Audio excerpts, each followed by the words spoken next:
Anyway, BB Shea comes out during garbage hour on Friday, and we're talking about the football games, and he goes, I like the Giants to beat the Eagles. And I said, I don't know about that. I said, I thought it'd be a close game.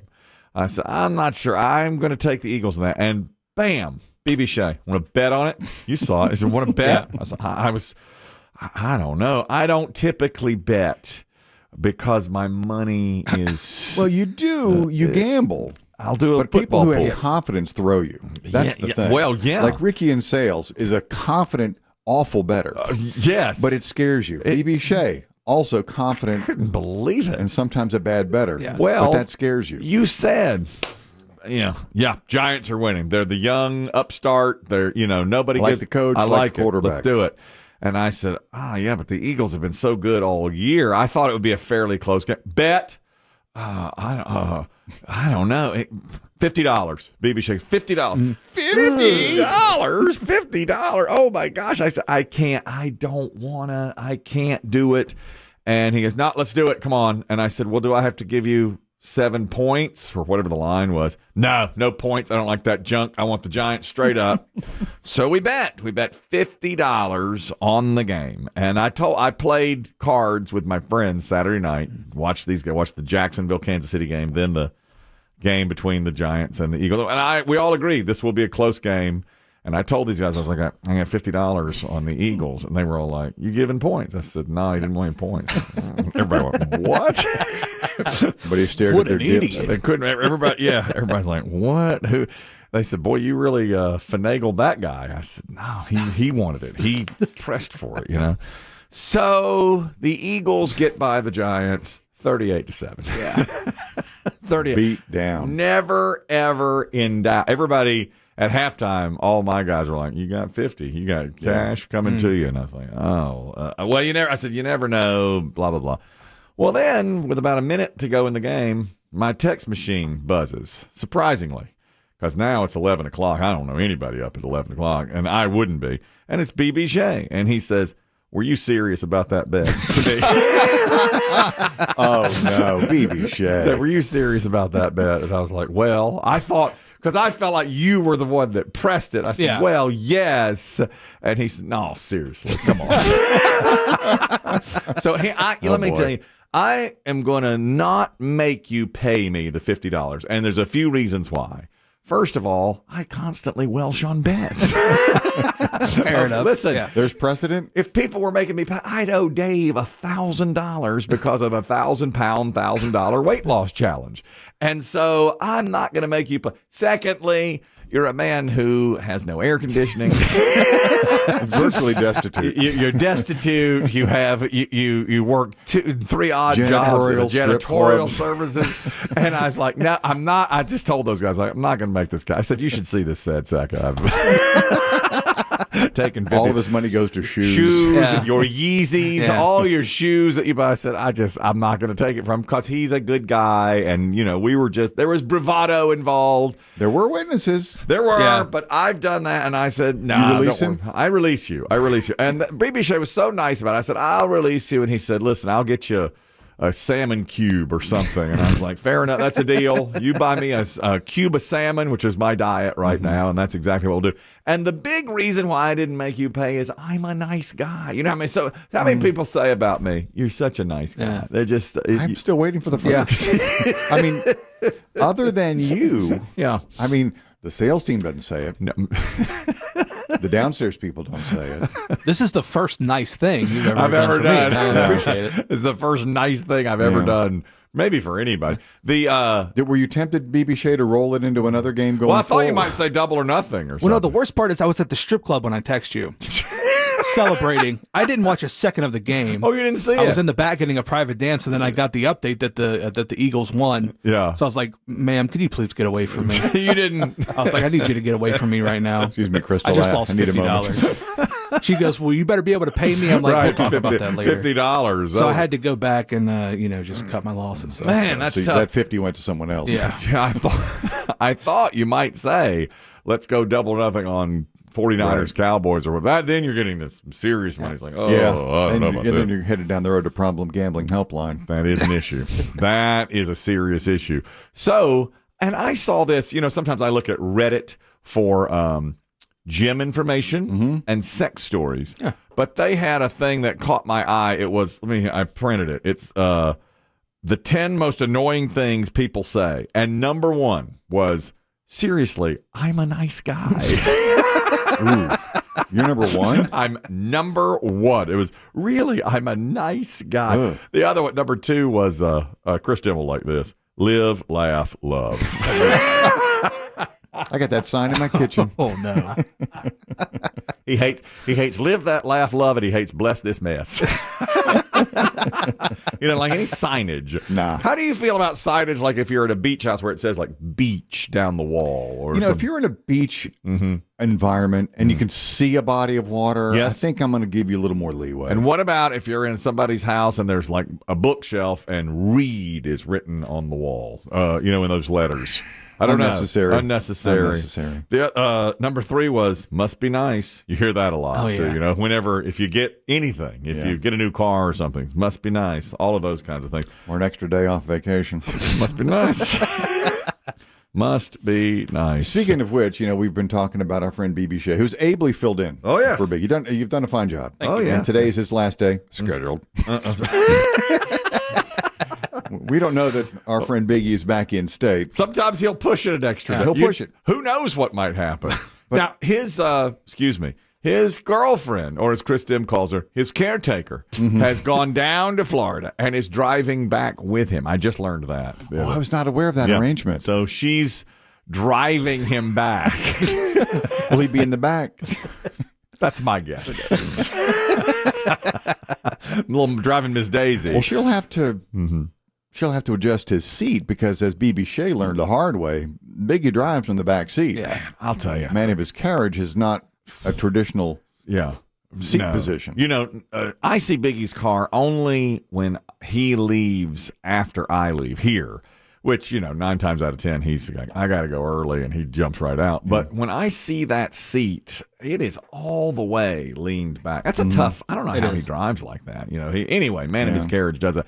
His caretaker will be getting him home. That's what we know. I wish him luck. Yes, I hope they have a fun road trip. That can be a challenge for a relationship, but it can also be a relationship builder. Let's see how that goes. But BB Shea, I suppose I should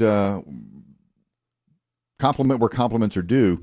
Usually, the first moment you appear on this program, I get an email from P1. It's always the same one. I'm not going to give his name. Right. And he says, not going to listen today, BB Shea's on. I have not received that email this week, which means one of 2 things. Okay. BB Shea's improving or he's dead. That's what I thought. Oh, man. Well, and BB Shea will be back in here on Friday because Chris Demm is already starting his colonoscopy prep for Friday. This is his second colonoscopy now that he's going through. And he was just telling me, Chris Demm was. Well, I looked over the paperwork Friday, and like you said, I've done this once before. Right. This is my second go-around. And nobody wants to do the prep. Of course, you have to take the pills and the liquid and this and that. But now they're telling me 5 days out, I'm on a very restricted diet because you're not supposed to have things with seeds. The whole week. Yeah. That's strange. Like no nuts for the rest of the week. No dairy for the rest of the week. No salads. Cuts out a lot. It really cuts out a lot. Yeah. I thought that was just like 24 hours before. Same. That's my memory. I had it once. Yeah, you haven't had a colonoscopy. No. You're too young. They're great. Oh, really? Yeah, you're really really refreshing. They are very refreshing. The day before is terrible. Terrible. The day of the procedure itself, it's like deep sleep for a half hour, and you wake up and you feel really refreshed. But boy, the day before.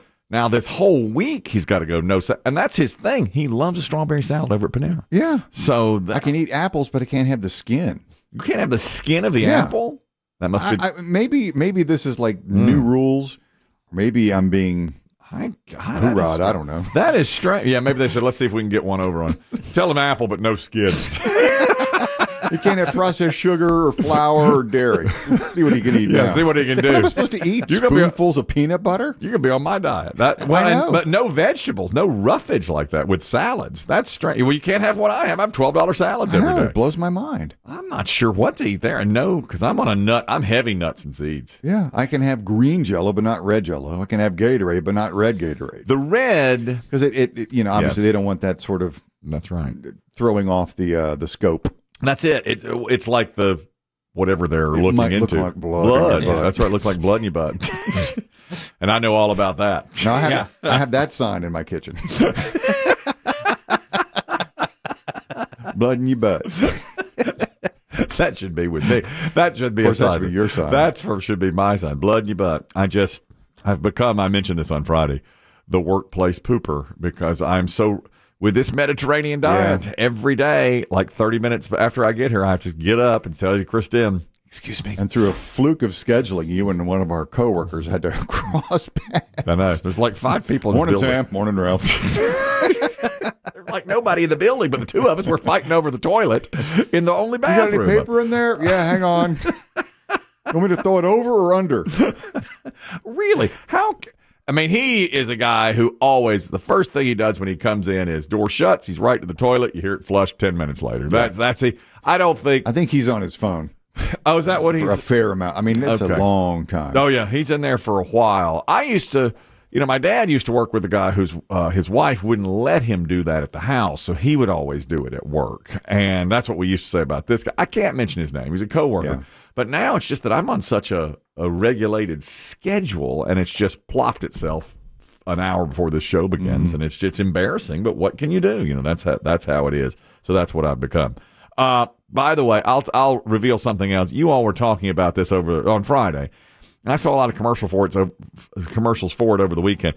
I'm really in to see this 80 for Brady movie. I don't know why it is. That is really growing on me. It's almost, I'm embarrassed for the cast. Yeah. But haven't you seen all the great reviews that, no. It's actually from the actors themselves who are giving it. I saw commercials all weekend, 80 for Brady. It's about 4 women who are in their 80s. Actually, Rita Moreno's in her 90s.